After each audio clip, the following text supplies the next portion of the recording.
Mullings Show on the BarnBurner TV network on Zingo TV channel 250. Please remember to download both the BarnBurner and Zingo TV apps in their respective app stores on iOS and Android devices.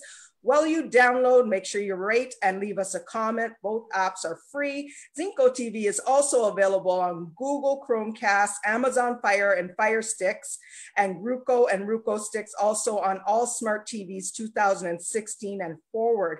And tonight, my two guests, coming from a musical family, these two brothers have 2 decades in the industry and have worked with some of the best in our industry. Please help me welcome Shams, the producer, and the twin brother, Robert Dubwise Browne. How you doing, guys?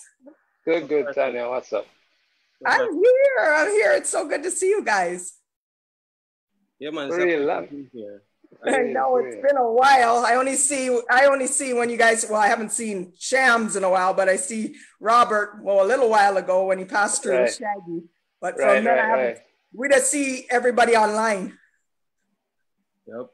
Yeah, man. So I want to talk about, before we get in your family history, I want to talk about the current projects that you're working on.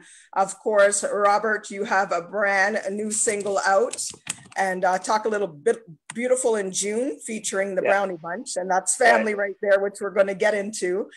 How is that doing for you? So far so good. I mean, people like the song. People are digging it. You know, everyone hears it say it's a beautiful song, and when they know that it's a family, you know, my father and uncles singing on the song and the meaning behind the song, where the inspiration came from, you know, it's even more touching because it's a tribute to my mom, who was born in June. Oh. So yeah, so it's been doing well. It's been doing well. Good reviews. We have to shout out Mom. When I posted the post, Mom liked it. So hi, Mom. Oh, different mom. Oh, sorry. Okay, that Mom. Hi. Yeah. and our real mom isn't with us anymore, so that's the whole thing there in the song. Oh, okay. Yeah. You're talking about Marge. Pardon me? Tanya? You're talking about Marge. Yes. Yeah, no. Oh, okay. I did not know that. That's something I learned about. Oh, okay. Yeah, so that we're going to talk about the Brownie Bunch. That's another story. I got to have them guys on, your uncles, because they gave me the Brownie Bunch project a little while back and came with 2 songs, and then all of a sudden stop, hold, nothing. You know, we got to get on them to get that out, because I'm sure they get busy just like the two of you with working with other artists. You guys are always putting yourself forward for other artists and kind of lose yourself in the mix, right? For your own personal projects. That's true. That happens a lot. Exactly. So Shams, what you working on now? What's the current project? Current project, I have Juggling that's gonna drop the 21st of August. It's called it's like an EP, a 7-track EP. It's called 100% Dancehall. So it have Beanie Man, TOK, Voicemail, and this guy from Panama that I'm doing some work with. So I add a little Spanish flavor in it. It's straight Spanish he's singing on the track. You know, nice. My producer, Eduardo, will love that. Yeah. So that's coming the 21st of August. And I just released, like, last month, a remake. This is 21 years later, the Grasscat Rhythm. So I remade that, you know, and dropped that a couple weeks ago. Nice. Okay, let's go back to the beginning. First off, who's the oldest? Who popped up first? They say it's I. They say I did. But I don't know. Maybe they mix us up some point between birth and the room, but I don't know. Oh, it's so funny because I'm like, I wonder who's the oldest. That's all why I said that. That's funny. Yeah. Shams. So basically both of you have been in the industry just as long. You start at the same time, right? Yes, but in different areas, going down in different areas. Right. So when you started, Shams, how did you start out in the industry? Like what did you grab? I know you were like, you said you pop out playing bass, but what did you branch out and say, okay, I want to do bass, produce, everything like that? Well, we were in a band from high school days. Robert and myself had a band with Red Rat and his brother. Okay. So that's from prep school. No, early high school, like first form, second form. We had a band from then. But then when we graduated high school now, we still had the band, but I, going to Uncle Danny's studio, Main Street studio, Yeah. after school some days, I just fell in love with engineering, and that's what I wanted to pursue. So literally the day we graduated high school, I started going to the studio like the day after. And okay, I've been doing that from ever since, and I learned a lot from Uncle Danny. Production, I see in production, and just the whole environment with the Main Street crew, the artists, them, and the structure. And I should say I also learned a lot mixing wise from Stephen Stanley, because Stephen Stanley used to do a lot of sessions there for people, and I was the house engineer, and I used to assist Stephen with a lot of his mixes. So I started out, this was 93, 94, started out engineering at Main Street Studios. And then from then, I decided that, maybe we can build two little rhythm and, do something with that thing. Yeah, go on with that thing. Yeah, so I start my little thing, and this was in late 96, early 97, when I started working on my release, my first rhythm. And that's when I met TOK also. TOK used to come by the studio, and Main Street Crew was always there. Degree, Red Rat, Goofy, Buccaneer, all of those guys. So that's why I ended up getting them on my first track, which was Gypsy Rhythm. So that was released in 1997, Gypsy Rhythm. And then the next rhythm, surprisingly for me, was the Baddest Rhythm in 98, which that is the one that they really bust for me. That was huge on the scene back then. And I must also shout out to Stone Love, because I feel like, Stone Love is the sound system that actually break that rhythm, because them voice up like a million dub plates on the rhythm. I listen to mixtape, them time that cassette, remember cassette? The voice, I was listening to Stone Love mixtape, and them voice up like thousands of dubs on the rhythm.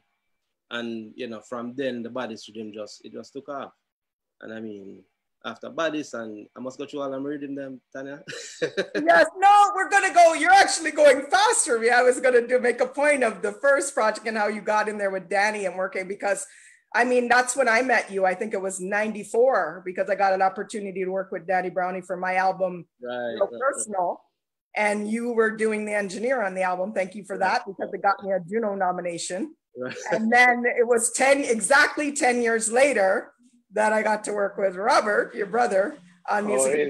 Really? I'm reminding you, you probably forget, I produced Something Something featuring Craigie from TOK on my album Music of My Life, which got another Juno nomination. So I feel honored to have you guys' name on my project. So I thank you for that, So it's just, I thought it was funny, because I was sitting down today thinking exactly 10 years apart, I worked with the two of you guys. Wow.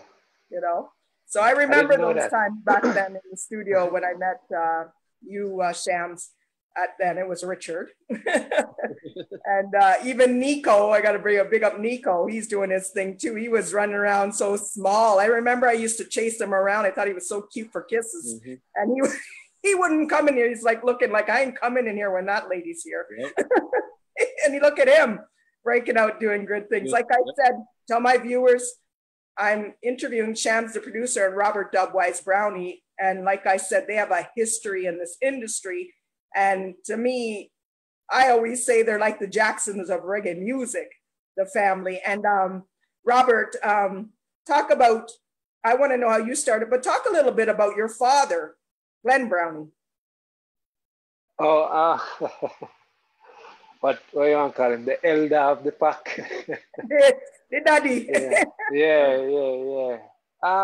Dad is the elder in every respect, because he's always the one trying to teach somebody something, and trying to be the elder he is, and showing that authority, for lack of a better word right now.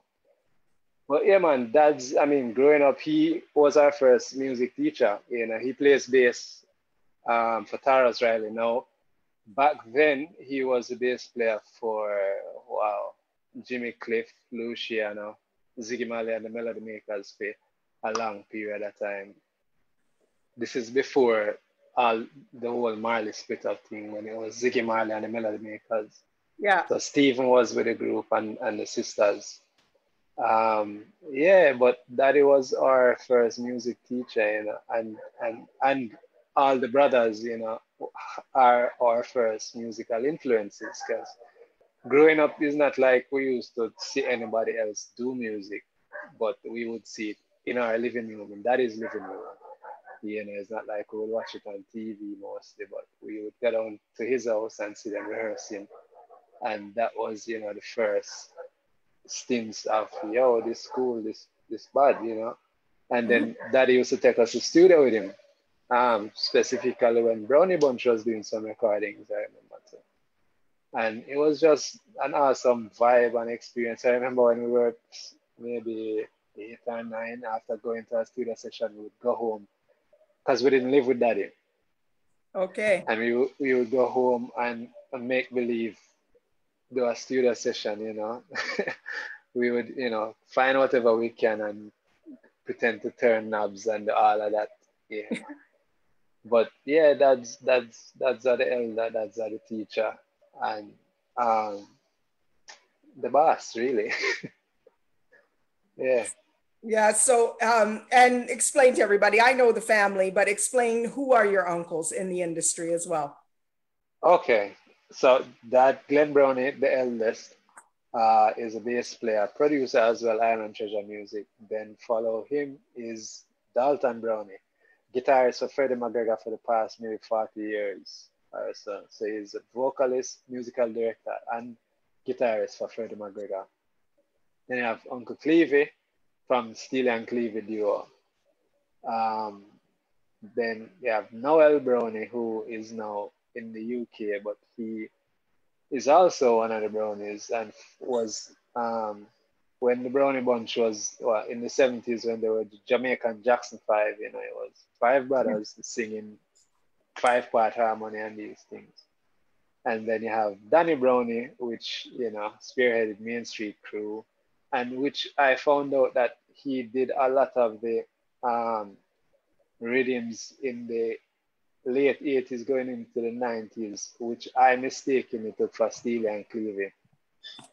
Danny Browne was the one who did a lot of those rhythms for Gussie, early music work stuff. Yeah, along with, you know. So that's the family, you know, Danny Browne, Clevie Browne, Noel Browne, Dalton Browne, Glenn Browne. All have their own stamp in the business, so to speak, you know. So with all that saying, you just ran down the family, and then you come to today with, like, once again, Robert Dubwise' brand new single, Beautiful in June, featuring the Brownie Bunch, which is right. His dad and uncle. So that is a nice song to be out there today. And Shams, well, to both of you, have you, like, you have Brownie Bunch, this collab now, have you guys worked with your uncles before, collaborating in anything at all, or working on material that they're putting out with other artists? Not No? really. I know back No? then, I when I was engineer at Main Street, I mixed some of Main Street songs with, you know, Uncle Danny doing most, you know, I would balance and then he would come in and tweak and then, you know, but collab, not that I can think of. So that means they say, you're good, you can go on your own, you don't need us. But I know we done work it out, go about your business. I know Robert did something with Dad on his previous album, right? Oh yeah, I didn't even remember that. Not the previous one, the first album. The first album, yeah. Yeah, I did a duet with my father playing bass. Oh, you know, nice. It's a guitar and bass song. A song named Feel Like Crying. Yeah, Daddy played bass on that one, melody-wise. But Daddy always worked on my records too. You know, most of the projects I put out, at least one song you have to play on. Besides that, in the early days when I was just coming up before I started doing a lot of sessions and stuff, when Uncle Danny had projects doing, I remember the first time and the only time, no, maybe twice, He asked me to play guitars on a song. And it's funny because Uncle Danny is a guitar player. Yeah. So you wouldn't think he would have asked me for this young youth to come play the guitar, man. So Yeah. I was, privileged and honored that he asked me to play on 2 of the songs that he was producing back in the day. And I think I played on one Steel and Clear production. I think they were working on something for a Japanese label. And I went down to Studio 2000 and played for that. But no major collabs other than my recent song. I think the song that Beautiful in June, I would more consider it the best example of a collab, like for working with my father and uncles. Yeah. Yeah. But you're mostly the go-to guitarist in Jamaica that they in studio sessions. You're the one they grab for, right? You the boss. I wish. No, far well, from I it. know almost every reggae album, if you pick it up, it's got a Brownie name on it. All the hits. Not this one. Maybe Not Dalton. that one. I lie you tell. You're being modest.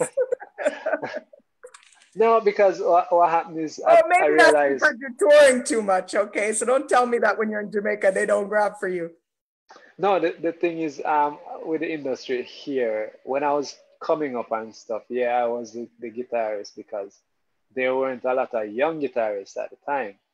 Yeah. But since I started working with Shaggy, and then you have a set of musicians who graduated from Edna and thing. The thing is, when a new batch comes out, everybody kind of grab the new guy and stuff. So there are a few other guitarists that has been doing a lot more work and a lot more studio sessions. They grab the new guys because they're cheap. They can't afford Robert Dubwise. and that's right? The next thing. When you start people out there making music, don't go cheap. Go for the big guys. Comes up. But once you start playing Shaggy, them say, yo, can't afford it. And then you're on tour. Can't talk to you. I'm just playing. I know you wouldn't negotiate. I'm just playing, but can I jump in here because you get what you pay for, right? Right, Champs?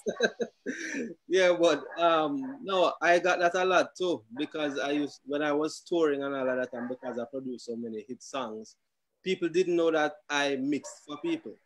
You understand? I mix for other producers, but a lot of people is like, you mix for people. Oh, me never know that. Or you will come on a tour with us, but we can't afford it and all of that foolishness. But it's just, that's just people talking. They just feel like, yo, these guys out of my league, man, we can't afford them or whatever. But they didn't ask, they just made that assumption. Yeah, well, I know, like you, Rick, well, both of you, I mean, you support what's good and you're always willing to support an upcoming artist if they sound good, right? So I know it's always not about, you got a studio session and you have to all this, right? I know, and that says it for you backing TOK. Like that was a group that came through, Uncle Danny Browne had his whole Main Street crew going on and busy with that, and you took TOK to a level because you believed in them. How did that feel? I mean, I'm sure they're appreciative of that. You made a household name for that group. I mean, well, it was a team effort, I must say. But the funniest thing about that is, I don't remember if we were talking about this on your live last week, when they came to the studio looking for Danny, because we had made a cassette with some rhythms and they wrote some songs. Yeah. And they came to the studio now to audition for Danny. But all on the Shams, you remember how Danny used to do it? Danny had a system that I was working as production assistant at one time, where what he did was he never wants to know a heap of people at the studio. So what people had to do was leave an audition tape. So there were like tons and tons of cassettes with artists, doing songs or whatever. So I was the one who had to go through all the tapes and say, oh, nope. Oh, yeah, this sounds good. That's showing up. Right. So TOK's tape was one of them. So I passed it on to Danny. Right. And then Shams can continue. Yeah, we had sent them some rhythms. And out of all of Danny rhythms on it, I had 2 rhythms on the tape. And they wrote a song to one of my rhythms, which was the Gypsy Rhythm, the first one them voiced for me. Okay. And so when they came back to the studio, and I said, them they come for audition. And I was like, okay, and then play the rhythm. And I said, oh, I'm not Danny rhythm, that's my rhythm. I say, but a Danny will come for see you, you're not Danny. Like, Shams is like, my boss. And when them do the first song, I was like, when them, yo, no lie, that was what, 97, 96, 97? When the four guys in the studio and them open them out and start sing and DJ, I was like, yo, this bad. Because no one, and that's why TOK did reach where them reach, no group in Jamaica had done that before, where, you know, you have a group that all of them can sing excellent, or you have a crew that all of them can DJ, but you never had a group, a collective where they can sing and harmonize well, and also DJ like them a real DJ. And that is what they said, TOK, apart from the rest. And yeah, so that is how that TOK situation, you know, came up. After that, the voice and two more rhythms, and I say, hey, let's work together, you know, let me manage you guys, and we'll see what we can do from here. And so then everything just turned for you. You start management and getting on the road with them. So that was like a whole different game now, going on the road. And actually, you played for them as well while you were managing. Yeah, right? I formed the band that was TOK's band for years. Yeah. Yeah, man. So you were doing double work, playing, management, everything. So you see it all angles. Yeah, I'm probably not an easy road. Unfortunately, because I'm a musician at heart, yeah, I loved touring more than staying at home and being in the studio. I'd love being on the road with them, you know. Yeah, but I just saying, like, you know, like you going on the road with them, you're doing so much different things. Like, you're not just going on the road and dealing with management. You got to play, you got to do everything and organize everything. And that's not like you don't go there with just one mindset. You got work to do. You know what I mean? Yeah. People don't realize what it takes in the background for what you actually were doing for that group. And then remember, it's one artist, but it's four members. Yeah. 4 different personalities. Trust me, it wasn't easy, but we did it. Yes. And how long did they, because I know they've gone their separate ways and doing their own solo stuff. How long did they actually stay together, the group? Do you remember? They were together they were all in high school. 3 members went to Campion, 1 went to Calabar High School. And so they were together from around 92, 93 up until about 2013, 14, I think that split. Okay. But a good little while. Okay, so I'm gonna get to Robert, because Robert has worked with so many, and yourself. I have to go back to you, Sham. I'm going back and forth. Robert, you have worked with some amazing artists out there. I mean, some I even look up to. One of my favorites is Diana King. I just absolutely love her. Yeah, me too. You know, what was that like? Like, you can run down everybody you worked with, but Diana King, I just had to say that she is one of my absolute favorites. Right. I love DK, you know, nice person, nice personality, great to work with. She's the first artist that I've worked with that, you know, she's strict about her rehearsals, and she rehearsed long. Not even when I was with Junior Gang, them rehearsed for 6 hours or 8 hours. You know, Diana King book a rehearsal from from 10 a.m. to like 5 or 6 p.m. And, you know, at first I was a little bit annoyed because I'm not used to that. Been playing with Shaggy. What? Sorry? It was long for you thought? Yeah, because I don't rehearse that. I wasn't used to that kind of It's lifestyle. because you know your stuff, so you just go in and you're like, I know this stuff. Not really. Shaggy band spoil me, because Shaggy's band, we don't rehearse typically, you know, from like we'll rehearse maybe once for the year, get the material together, and after that we just go. So for me to sit in a rehearsal for 8 hours was really something that I wasn't used to. But I got used to it, and doing a couple runs with her, you know, it really was. I mean, I love our music, you know, I love playing our music, and then the set of musicians that, you know, she put together was great, you know. And she's such an amazing vocalist, you know. Yeah. right? Yeah. But besides Diana, I did a stint with Buju in what, 98, 99, 99. Buju Mhm. was interesting. Yeah. But again, I always end up in bands with great musicians, you know. So Lenky was in that band. Lenky Marsden was in, well, he's been with Yeah, big Buju up from Lanky. ever since. Yeah, I worked with Jimmy Cliff. Jimmy Cliff. Jimmy Cliff now is a legend, you know, one of Jamaica's pioneers, you know. But it was an awesome experience working with him again because also the band, you know, it was Desi Jones leading the band at the time. And it Nice. was funny too because my dad used to play with Jimmy Cliff years before, so for me to be playing with the same artist Yeah, and then you years come and after, play. you know. Yeah. Who else have I worked with? Taros Riley. Man, too much to remember all of them. Heritage. Oh, Heritage. Yes. You know what's funny? I hope. I got my list if he forgets. What's funny about Heritage is it's rare.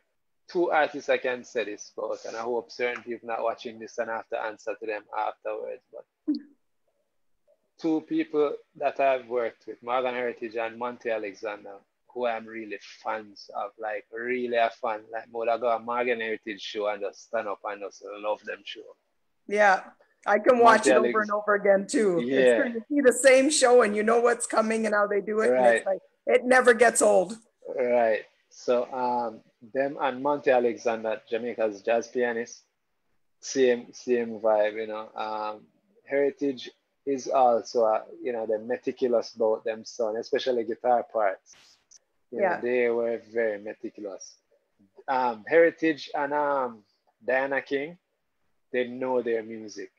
They know yeah, what's supposed to be played. Like Diana knew every part of every song, so she could stop the keyboard player and say, "No, you're not playing that right. This is the phrase or whatever." You know. Um, yeah, and when you work with artists like that, you know, it make you pull up your socks. You know, it make you yeah. stay on I point. didn't know you had to pull up your socks. Well, put it this way, sometimes, you know, you get comfortable. But no, I like it because it helps.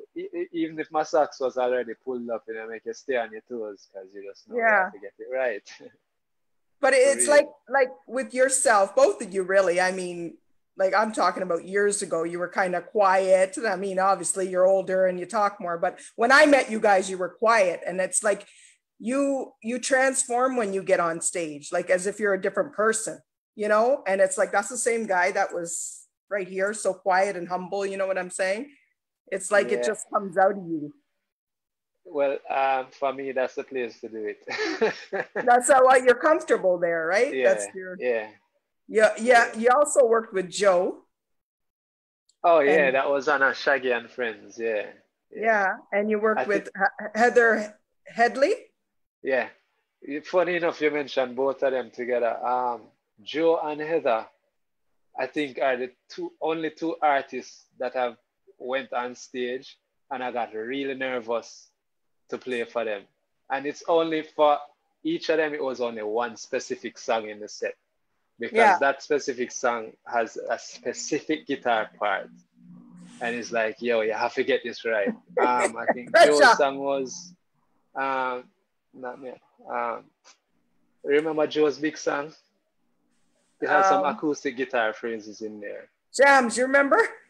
I'm like thinking, I'm like, Knock me off my feet. I wanna know that song there. I I wanna wanna know. know. Ah, yeah, Right, I wanna know. Oh, yeah, yeah, yeah. right. It has some specific guitar phrases in there, and just to remember it. And Heather Headley now, it was actually Shaggy's band playing for her on a concert, and she had this one song that was guitar started the song and things. So I got really nervous. But besides that, both shows went down well, and you know, it was an honor and a privilege to work with them. Yeah. You got the chance to work with Dennis Brown as well. Oh yeah, my first How could you show, leave out that, eh? Jams, how could you right? leave out that? You know what it is? It was just that one show I did, and he didn't come to the rehearsals, and we just saw him on stage, and pretty much that was it. And at Yeah, the airport, coming back home, and that was it. That's Yeah. superstar movements. Right? But that was Yeah. the first time I traveled. That was 96. Yeah, we went to Guyana. We did a local festival in Guyana. Yeah, Dennis Brown. Interesting. Interesting. Yeah, and also we can't leave out Tessa and Chin, the Oh, voice. Miss Chin, yeah. Funny enough, I covered one of her songs on my album, Oh, Hideaway. you did? That's Hideaway? on Groovy Love Thing. Yeah. Tessan. Wow, I always compare it to Diana King in terms Yeah. of vocal ability. I don't see any other female vocalist in Jamaica who has that, type of singing voice and that delivery, so to speak. Yeah. And of course, the great Sly and Robbie. Oh, Sly and Robbie. I work with Sly more than Robbie because Sly did some projects with my father. So I kind of got used to Sly and how he plays and all of that. But Sly and Robbie now was working on a project with Shaggy, Out of Many One Music album. So we all flew up to New York and we were doing the project there. And it was interesting to see how that duo worked, because myself, Lenky Marsden, and Sly would be in the studio creating an idea. Robbie Shakespeare upstairs in the kitchen a cook. And we working on the song, we working on the idea, whatever it is. And then when it reaches a certain spot, Sly plays drums already. I'm doing a guitar part and Lenky playing or whatever. And then here comes Robbie. Robbie is like, yeah, plug in the bass. All right, hear this now. And when him start play, it's like the boss, you know what I mean? After not being in the studio when, the concept come or anything, he just comes in and just lay down the line and it just make everything come together great. So, as I said, I've been blessed to work with, the greats of the greats in this industry. Yeah, murder. I'm not hearing you now. I don't know what happened now. I'm very low in my call. I don't know what happened here. Shams, can I hear you? Maybe. Can you? Oh, it's very low. Something happened. I don't know what happened to my sound right now, guys. But you sound the same to us. Well, to me. Hello? We're here. Are you guys hearing me? Yeah. Yeah, same, I'm barely hearing you guys, and I'm not sure what happened to my sound. I think I had an interruption on the phone, and it just muted my mic or did something to my phone. So I'm going to try my best to hear what you guys are saying. Yeah, let's talk about Shams. What's he doing right now? Where he is. Sorry, I don't like when Dubwise leave out a very important studio session. Oh, this is terrible. I can't hear it. Because every time Dubwise talk, he mentions Sly and Robbie in the studio and all of these things. And Dubwise has not mentioned working on Lawrence's album. Tanya, I'm here. I'm not hearing. Oh, this is terrible. I don't know what's happening, but I am not hearing you guys. It went down. There was an interruption in the call and it's like very muted. We are hearing you perfectly. Want me to talk louder? This has never happened before. So you don't hear anything at all, Tanya? I'm not hearing you guys. Oh. Check your phone volume. I don't know what can be done. I apologize to all my, I don't know what is going on. I am not hearing. Hello guys, keep talking, test. We can't hear you. Good? Oh, here we go. We're back. Okay, so as I was saying just now, every time Robert talks about studio session, he keeps leaving out a very important studio session. Which one is that? Tell us, Robert. Lauryn Hill.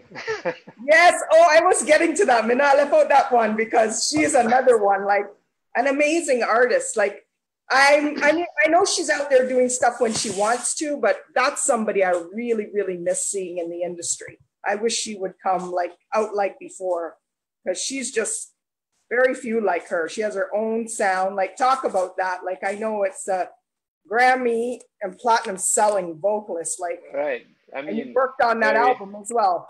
Can I guess what song? Because I didn't read the credits. Is it that thing you worked on? No. Oh, I just love that song. That song is it, but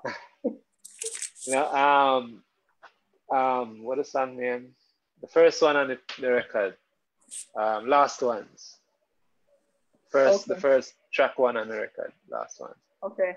But it was cool. I mean, EB, which was Ziggy Marley's engineer at the time, she was in Jamaica recording.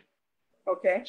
She was doing the album up at Hope Road, Ziggy's studio in Hope Road, up at the Bob Marley Museum, the studio that's there, that was there. And I was just home chilling, and apparently she needed somebody who played guitar at the time. And E.B. Errol Browne, which was Bob Marley's engineer, I was working with Ziggy.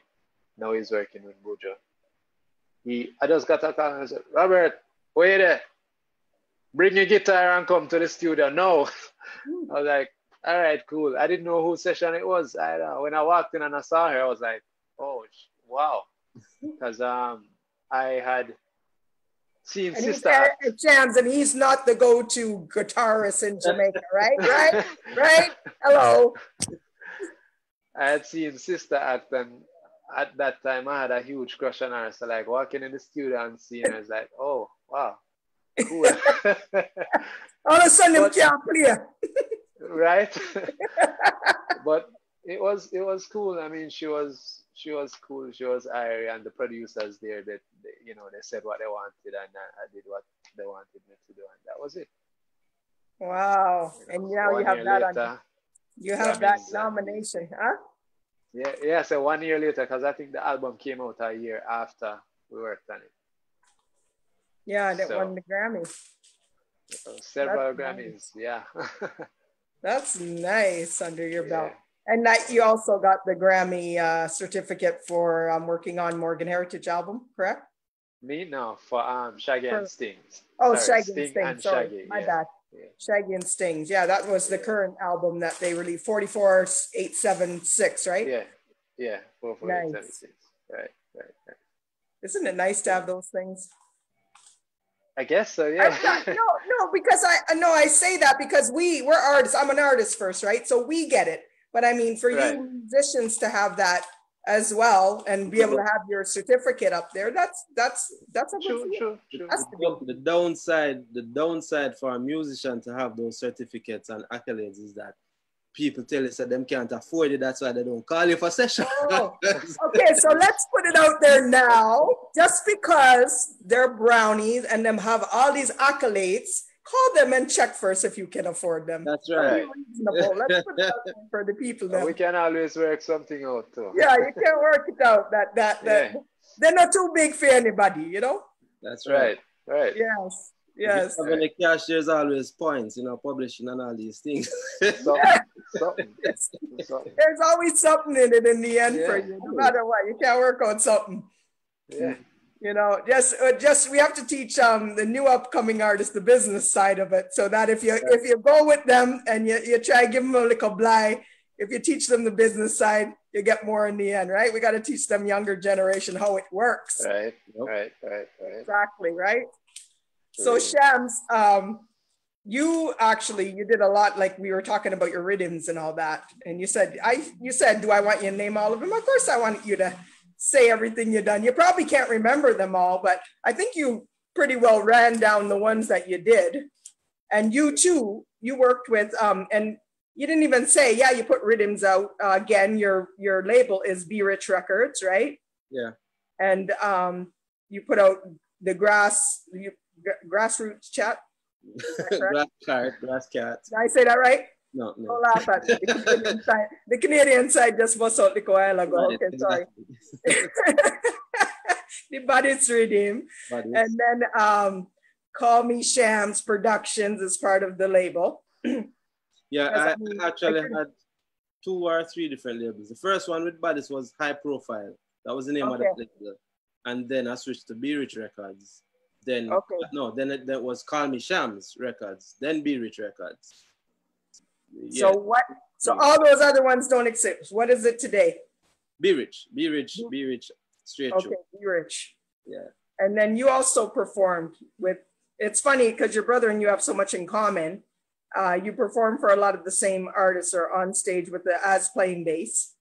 Yeah. Some of the artists you worked with on live performances. And funnily, the first time I traveled doing a gig outside of Jamaica was a show with Robert that we did Big Youth and Don Carlos in Guyana.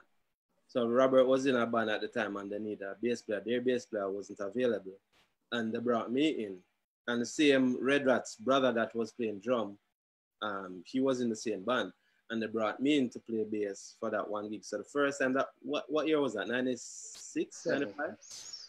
96. Yeah, so that was the first tour or overseas show that I ever did, and it was thanks to them. Outside of that, predominantly the tours that I did was with TOK, but outside of that, yes, I've worked with legendary Ken Booth as a veteran artist. My last tour, actually, this was in 2014, was with the fireman Anthony B. And I played Sting already. I know Sting already. Sting, I think was 2004, 2005 Sting with a whole host of artists. Yeah. And I also did a show with Shaggy and I toured with Sean Paul already too. A bunch of artists. It's funny, when he did the Shaggy show, I wasn't there. Yeah, that sucked big time because I was like, yeah, me and Dubs. Yeah. But no, Dubs. He was with Max. Yeah. Maxie you going? I don't remember who. Either Maxie or Morgan. Oh, you were gone. Oh, you were touring with them. With somebody else at the time, yeah. Oh, that's funny, eh? That's too funny. Shams, you also performed with Egyptian. Yeah, I think that was a Sting show, I believe. Oh, okay. So that's the collaborate, like with all the various artist shows. Yeah. One of those various artist shows. Okay. Yeah. The music you work on, Shams, now, how would you describe it as your productions? 100% dancehall. That's why I named it that. Yeah, because the whole thing going on now with the nowadays used doing the trap dancehall and all of this. Yeah. So, I mean, not to say that I wouldn't produce something like that, but I feel that the culture still needs to maintain the culture because they have a lot of, upcoming artists and they're really not doing reggae or dancehall as we know it. And even as what the rest of the world see reggae and dancehall, Yeah. Because when you go to Japan and Europe, they're not gravitating towards the trap dancehall sound. Them still love authentic reggae. Them still love, the authentic dancehall sound from the early, the late 80s, early 90s, coming up to the 2000 time. So, I really and truly, I tend to do more of that than the newer sounding stuff.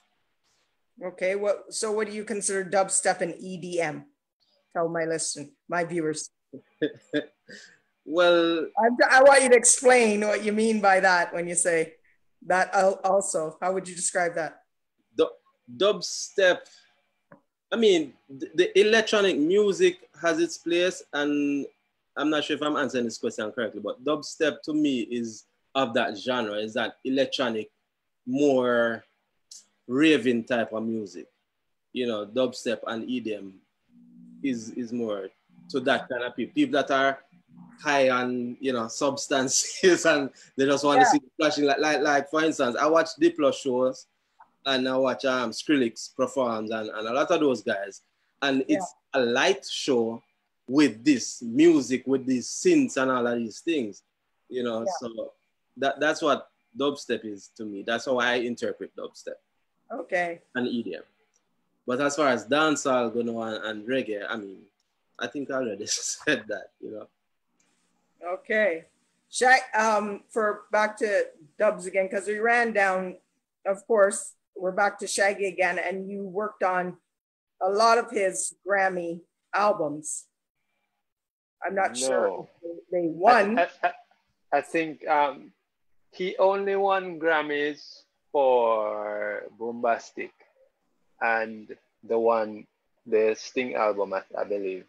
Okay, so you I worked didn't. on, you've been with the Shaggy a long time. You worked with him in 2012, you worked on the Lucky Day album. Right. 2011, Summer in Kingston. Right. 2013, Out of Many One Music. Tanya, where you get all the info? I got to know these things, you know. You research. guys are big people. We need to let people know that it's not little, you know, you guys been here. And Diana King. Yeah, I've been working with Shaggy since '98, actually. So that's what, 20, how much years is that? 22 that's years. A long time. It's a long time. We don't realize, like I remember seeing you come here, like I said, years ago too, you don't realize where the time gone. Right.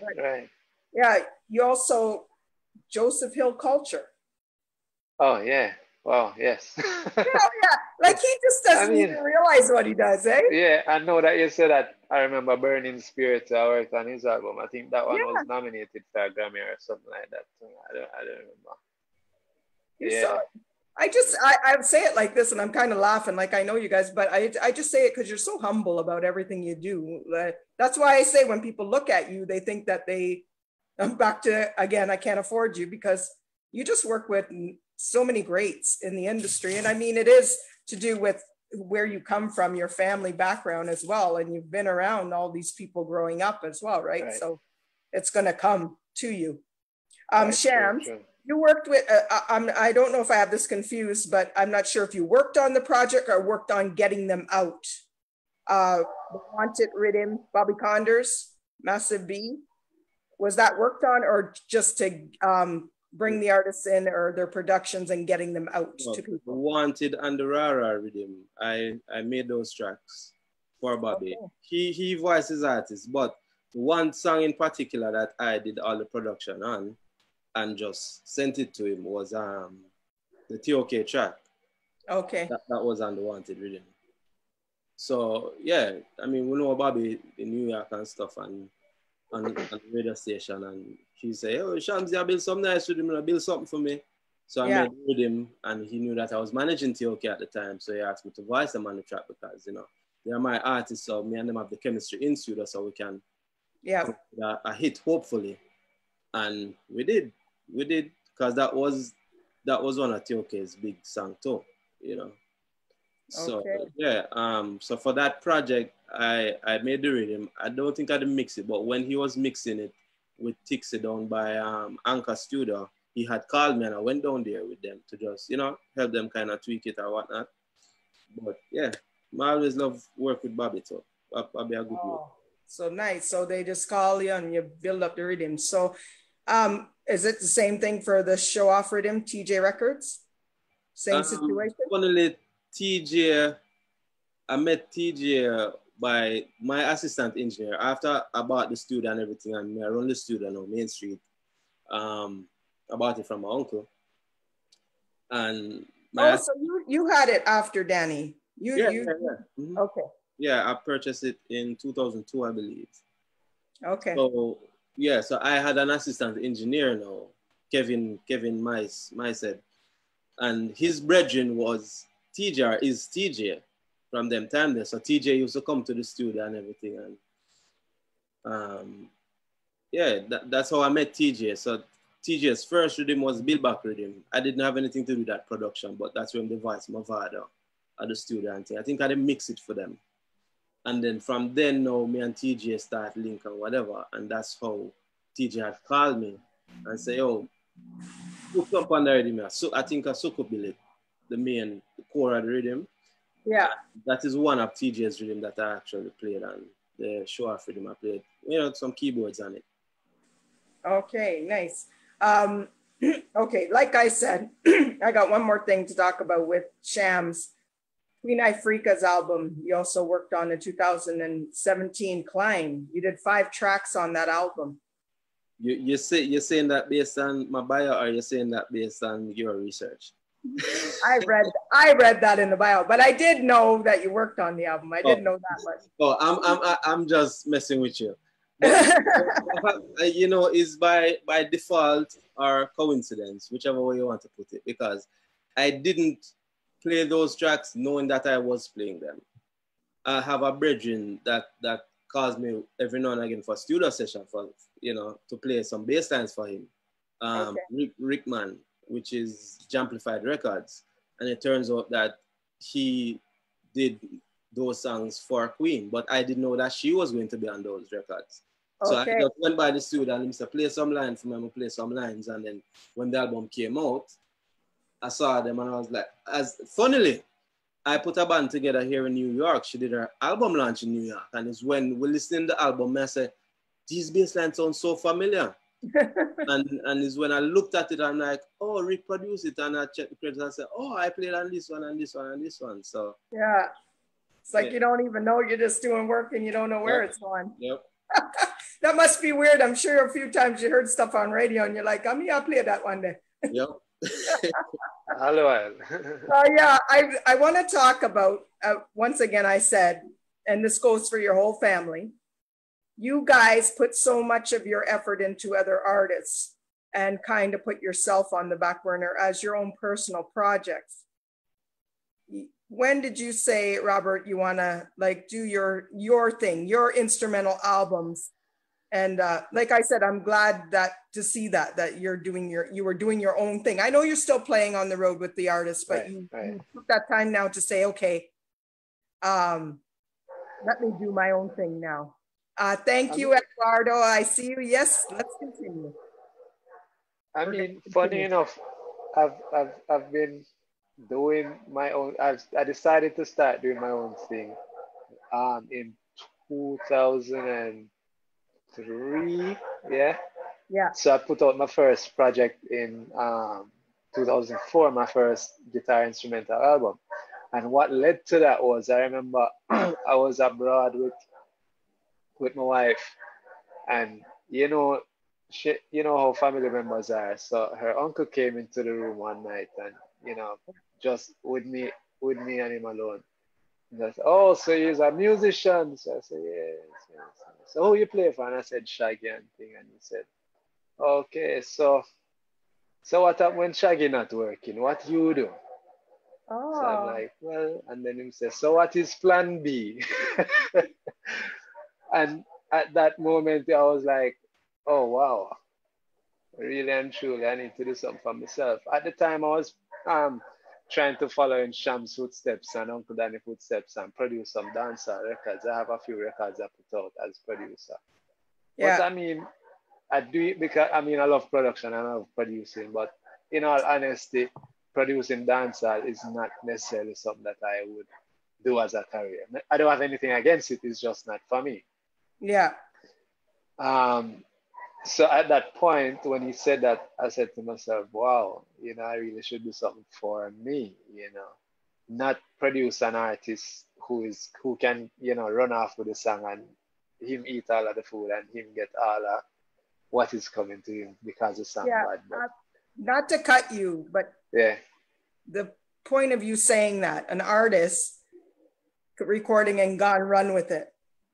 What do you say about that, about artists? Like, we're going to continue that, but I want to see your feeling and Sham's feeling on that when an artist doesn't give you your proper rights. How does that feel for you? I know you understand the business, but it happens. Listen, what do you say that people do that? Like, I'm just saying, right, I'm a firm believer without you guys as production, we can't sing. We need you guys. We need the instrument. We need the production. We need the producers. So I don't understand how an artist can do that. And I just want to see how you feel about that. Like, the song could hit and then them just gone. Right. Shams, you take it. No, I know. I really want to address this because people need to hear this. Like, it happens and it's just not right. Well, this is censored, so you really don't want to hear my true feelings. Like Beanie says, Riri, you see me, we say we have to keep it PG because we're up on TV, But in all seriousness, a lot of artists tend to think that it's all about them, really. In other words, my experience with artists is this: when everything is going good, it's all about them. When something goes wrong, they blame everybody else, you know. And in this regard, when a song hit, it's all about them. And they will be the ones to say, yeah, and me did do it and I me produce it. And because even though I'm experiencing that with artists where songs that they don't produce and I've been, based on my current position as A&R, I see projects come in and then 2 months down the line, 3 months down the line, a producer calling to say, hey, why is my name on that record? I produced that record, or the artist. And this started happening, this is how I remember it. Started happening once technology afforded everybody a studio.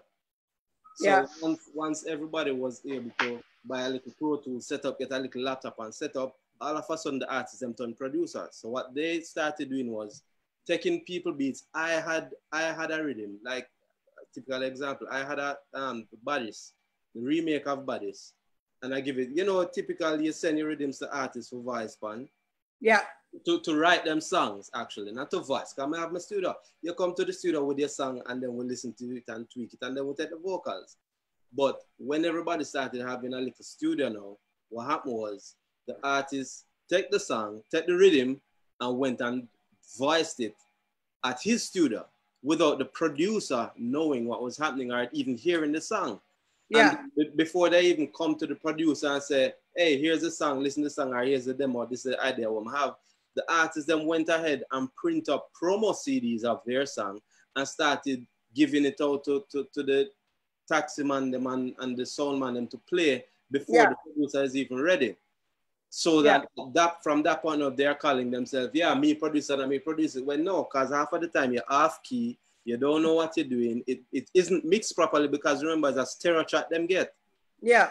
You know, so again, and there are artists that understands the role and say, yeah, like what you just said. There are a few that knows that, you know, I'm an artist and I need a producer and I need a songwriter because a lot of them also feel like, oh, I need to write all of my songs. I mean, I need no songwriter. No. Yeah, right. But we want some songwriter too.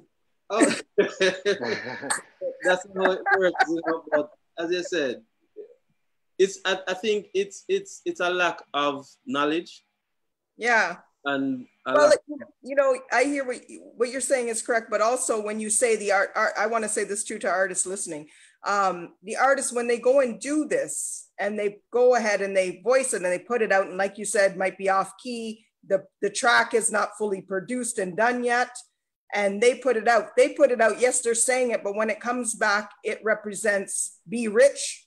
Exactly. And that is not what Be Rich represents. And you're downing what his quality.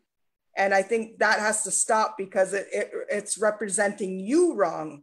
Right. So that's why I think the artists need to like really think about what they're doing. And I guess you learn your lesson, who to send it to and who not to. And then I understand now why the producers don't like to send it to certain people because of that. And then, I mean, technology nowadays, you can't always be in the studio. Right. You can send the rhythm track, but the artists need to remember that it has to come back to the producer to be properly mixed and mastered and do all what it's got to do because it's only the best for you. Right. You know, because like I said, I don't know if it's going a road, like you said, and they're saying it's theirs. So maybe Be Rich isn't even on there, but the bottom line is. And that's what they're doing. But this is the thing, once you put, once if people put 2 and 2 together and you lick the rhythm and it's going out with the other artists and this one's going, it still comes back to Be Rich Productions, which that does not sound good. And in the end of it all, the artists, I'm saying artists, you aren't doing yourself justice when you do that. Right. You know, it doesn't make any sense to me. And like I said, the people, there's no quality anymore, you know? Like I'll show you an example. One person gave me a track one time and I heard it in the car and I used an example. I'm on the radio. So they gave me their track. I put it in the car and I listened to it and the level, I could hear the level was low. And I put in a Morgan Heritage CD and all of a sudden, boom, the level just goes up, right? And I said to them, you see the difference in the level? So when you're playing those tunes back to back on the radio, one down here and one come up here, you know what the person said to me? Well, then, you know, just turn up the volume on my song on. I'm like, you didn't just say that to me. And I was like, oh, Oh my gosh, but you know, I'm done. Because I'm saying this is what I'm talking about putting stuff in your quality. You know, just right. It goes back to what you said about knowledge and you know, people have to learn. It's not just a lot of people I think feel like music is just a feeling, it's just a vibe. And it's a business like everything else. And if you were going to be an accountant, you have to learn numbers, you have to learn the books, you have to learn about the economy or whatever it is. You know, if you have mechanic, you have to learn about car. So if you are going to be in the music industry, you should at least learn some basics of the industry. If you have a record, you have to know, you know, some basic things. And I wanted to point out from the other day is like I'm a Shaggy advocate, but I always have to say this. When Sham said, you know, people must know them role, you know, artists must know when they need a producer. And a lot of times, I mean, I've been around Shaggy so long and I see why he's successful, you know. Besides the fact that him have a drive that I barely see everybody with, namely artists, like him have this motivation and drive that just keep him going. But besides that, he understands his role and he knows what he wants to be and the role he plays within his organization then. So even though, like for instance, the 44876 album, Sting had originally asked him to produce the album. But him said, me and a producer, so he called in his team to produce the record. You know, things like that. And you'll never find Shaggy trying to be the producer. You know what I mean? He might always have somebody for voice him and, you know, give him direction. Or, you know, they feed off each other. Even in writing, although he likes to write a lot of his stuff by himself, I've seen him in recent years collaborating with writers who him rate, writers who, you know, him see talent in and stuff like that. So as big as Shaggy is, him can write him all his own songs if he want. Him can even go voice on 2 tracks and call it whatever because he names Shaggy. But he chooses not to do that. Right. But him know better, so he doesn't do that, you know. And him, were you involved with the new release of the Hot Shot 2020? Hot Shot? Yeah, I played on a couple of the tracks because we did over Strength of a Woman, which I played on originally as well. I played on that, and I don't remember which other one, but I know that one definitely because they sent it to me here in Jamaica. I remember doing it the night because, yo, I need some guitar on this right now. I remember playing on that one. Yeah. Did you, now we're talking about artists and so forth. Shams, what do you feel about, a lot of artists feel that they don't need radio anymore, true to the internet, the way the internet works now? I've heard that a lot, that they think they can just post on Instagram and promote their own thing and they don't need that network anymore. This is a touchy. Yeah, you put me in that spot because you're a personality. Right. But no, because, you know, it's funny because like I do it for the artists. I do my radio show because I want artists to be heard, right? So me as an artist, I'm an artist first. Let me, in all honesty, how I feel about that, I disagree because there will always be a play. Anywhere music can play, there will always be a need for it. So music plays on the radio and artists can be interviewed on the radio. So clearly there is still a place for radio. Yeah. Is it my first recommendation like back in the day when as you don't mix a song and master it, you run the radio? No. But it's not, I don't think it's on a high priority list these days. Yeah, that's what I mean. I like you address it because some of them, I'm saying most of the younger generation, I've seen it. They don't feel they need it, or they're bigger, or they already reach. And I'm saying as an artist back in our day, when a radio personality played, not that you bow to them or anything and say, thank you. But we were so like grateful for the radio DJs to be playing our music. Now it's like. Let me kind of touch on another topic. The reason I think some artists and producers might feel like they don't need radio, local radio. Yeah.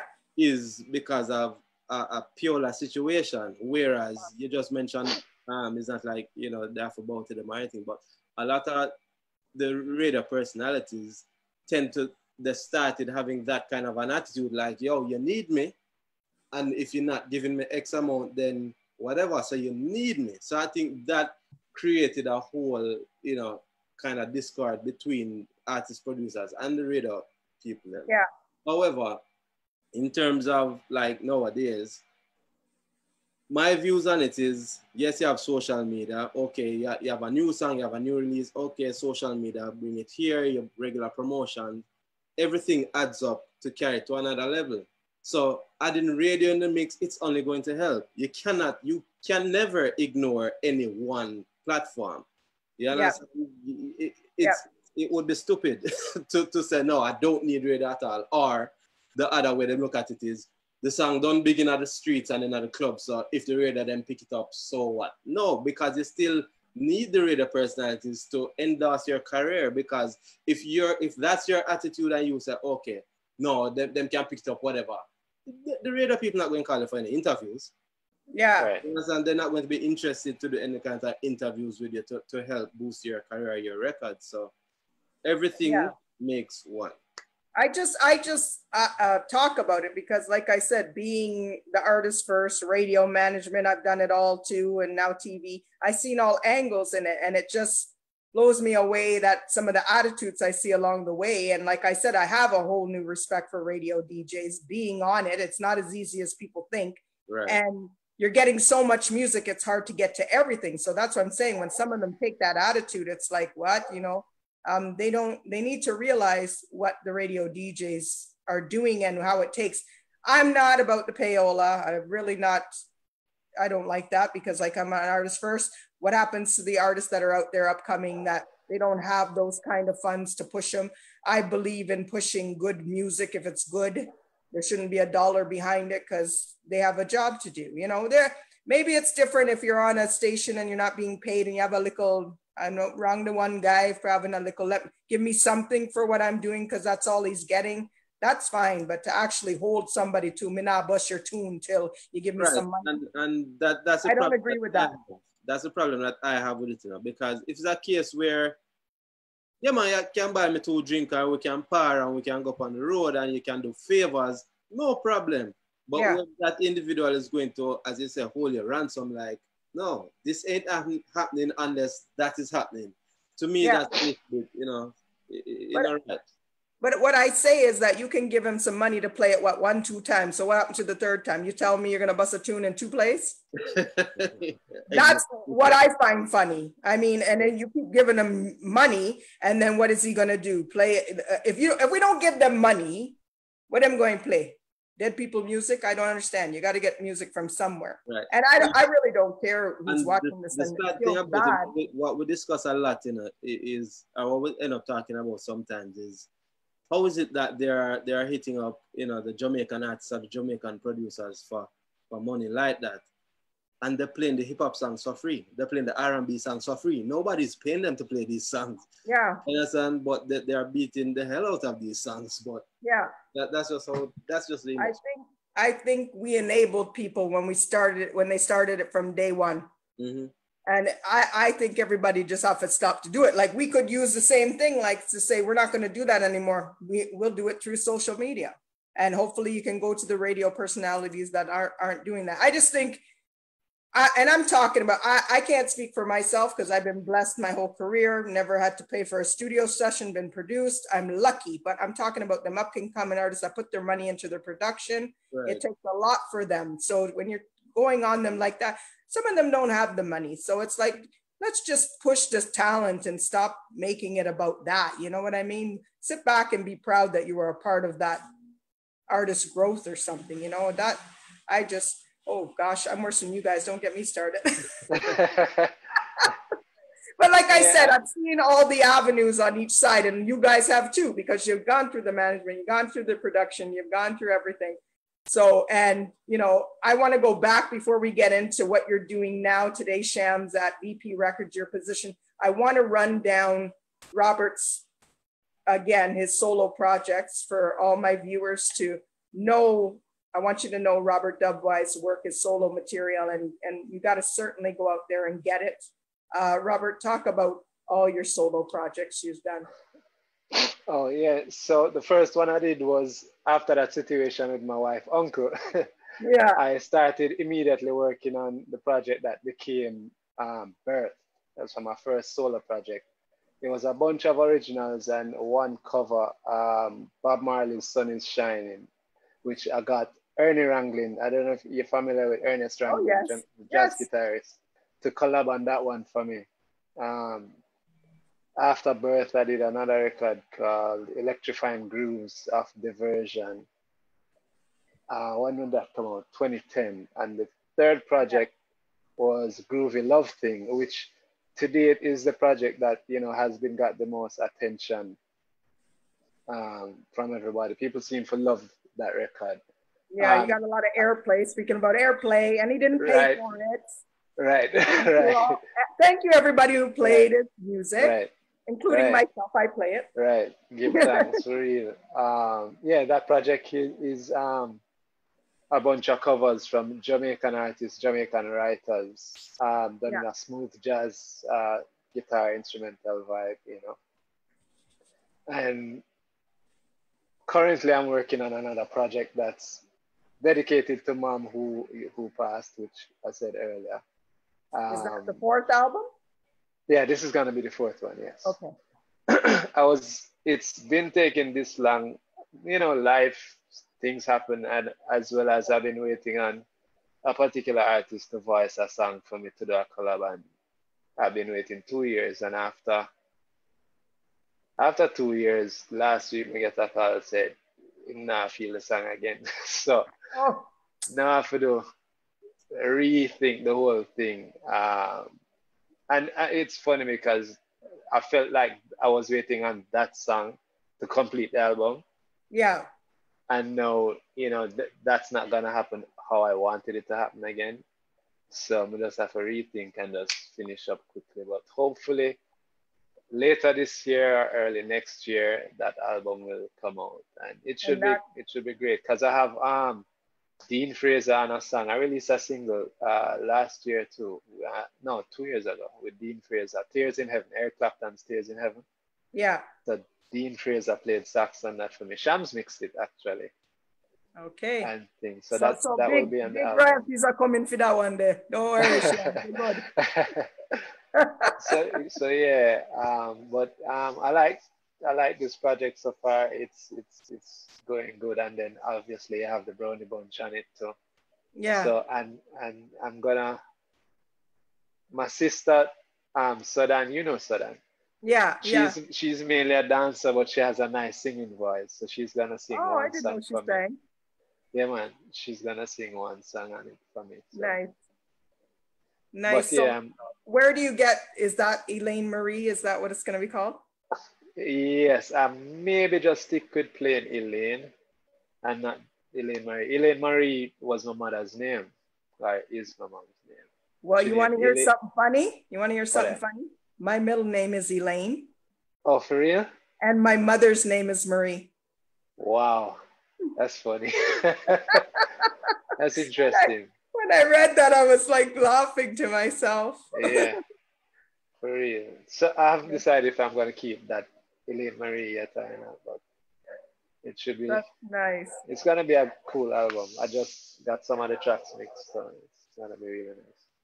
So that is the current project. And I want to talk about Sham. He now works at VP Records, one of the biggest reggae distribution companies worldwide. And talk about your position there and what you're doing with the artists and so forth over at VP Records. Yeah, I've been A&R VP since 2016. That's pretty much it. Come on. You don't just do that, I'm sure. There's one particular compilation that I curate, their annual compilation, Strictly the Best, which releases every year around Thanksgiving. So I've been doing that for the past 4 years. And also I was in there's A&R, Busy Signals A&R for his last album, That was out last October. Richie Spice's A&R. His album dropped in July. Working with Raging Fire too. VP signed artist. Yeah, I think that's nominated for a Grammy as well, Raging Fire. Yes, but I wasn't working with them then. Okay. But, since then. Yeah, but I think that's pretty much it. I mean, day to day, call artists, talk to artists, call producers. I mean, just another day in the office. Another day in the office, but you're still like your projects through Be Rich, right? You do your own production, and then VP Records is distributing them as well. Yeah, VPAL, which is a subsidiary of VP, is a digital distribution arm of VP Records. It's not affiliated with the label itself. It's a totally different entity, but it's owned by VP. So my distribution is VPAL Music. Okay, I'm glad you said that because a lot of people don't realize the difference. Right. By habit, I say VP Records. Just some years, I just see VP. Can you guys, both of you, just tell everybody how to get you on social media before I forget that? With all your social media. Well, you can find me, Shams the Producer, at Instagram, Shams the Producer, Twitter, Shams the Pro, and Facebook, Shams the Producer as well. Robert? Pretty much the same with a different name. So on Instagram it's Robert Dubwise Browne, Twitter Robert Dubwise, Facebook Robert Dubwise, YouTube Robert Dubwise, and if you cannot remember anything else, my website robertdubwise.com and Shams, shamstheproducer.com. Yes, Shams' website is shamstheproducer.com. Yeah, and the most important thing, I know it's on the website, but get the music. Where can they get the music? We know, but my viewers might not know where to get it. Well, I'm on all digital platforms right now. So iTunes, Spotify, Amazon, Deezer, AudioMac, SoundCloud, you name it, I'm there. YouTube, everywhere. So just Google my name or go into whichever and search Robert Dubwise Browne and all the catalog will pop up. Yeah, same here. Any of the platforms you go, you type my name, Shams the Producer, all tracks pop up, everything. Yeah. Outside of that, my YouTube channel, Shams the Producer, I have a series. Very informative series. Yeah. Oh yes, he's on Instagram. You have to go check out his little series. I like those actually. It's very informative. I'm always sending it to my son to check it out. He follows you anyways, but yeah. I like those. He's talking. It's called Talking, and go check it out. Shams the Producer. Very informative. Like I said, you guys have worked with some of the greats in the industry. Is there anyone that you haven't worked with that you'd like to work with, whether it's production, performing? Is there anybody that you guys would like to work with that you haven't? I can't think of it. You can't think? Nobody pops into mind? I can't think of anyone that I'd be like, yo, we just want to do something with that artist. Because, I don't have that artist crush, because I really believe that at some point in time, I will work on or with, all of the greats at some point. And if not, it is what it is, because I'm still doing me, Yeah. How about you, Robert? Maybe the person that's been waiting 2 years to voice on that track? No, I have a little thing, if I ask you a couple times and I get turned on, I don't know you again, So, I mean, so, because it hurts, because, I'm only laughing because I'm going to tell you, we've talked before, and Robert says that if he asks you a few times, he's not going to talk to you anymore. We were supposed to work on something, and Tanya didn't get it done, but you're still talking to me. Thanks. Who, me? That's only because sometimes I put it out there. I'm only laughing because I put it out there because sometimes us as artists, the rhythms, actually Shams and you, both of you, the rhythms we get, sometimes both of them were tough rhythms, but Tanya couldn't come up with the lyrics to tell you the God's truth. And it just went to the side. And sometimes that's why I say sometimes us artists, we need writers. And it's true. We can't do everything ourselves. And plus, when I think about it too, you know, people have life, you know, people doing all of that stuff, you know, because I had asked Chronix to do something to one time and, you know, him busy. But yeah, you can hear he's sometimes genuine, is, you know, you hear him try make the effort out, but yeah, things happen, you know what I mean? So sometimes I have to remind myself that people have their own things going on too. Yeah. You know. And maybe sometimes, you know, one door closed, maybe it's an opportunity to do something else. So, you know, I don't really, you know, but if I consider somebody my friend, because I have a friend who turned me down on 2 projects and I really hurt about it. But it's a female artist, but it's not you. I'm still in the good books. Thanks, guys. Can't think of anybody right now. No. Okay, it's almost that time, guys. I want to say thank you so much for taking the time to be on the show. Go check them out on Instagram. They're always doing the little chats together. I don't know which night Tuesday. Tuesdays, usually, Tuesday. Yeah. And of course, again, follow them both. It's the Tanya Mullings Show here each and every Sunday night, 8 to 9 p.m. I thank you so much, guys, for being here. Thank you to my viewers. And also, this show can be heard on the BarnBurner Radio Network on its 122 platforms. Please check out barnburner.ca for all the news. BarnBurner, watch it, hear it, read it, download it, and live it. Once again, thank you all for tuning in. It's the Tanya Mullings Show. Have a blessed evening, all. Take care.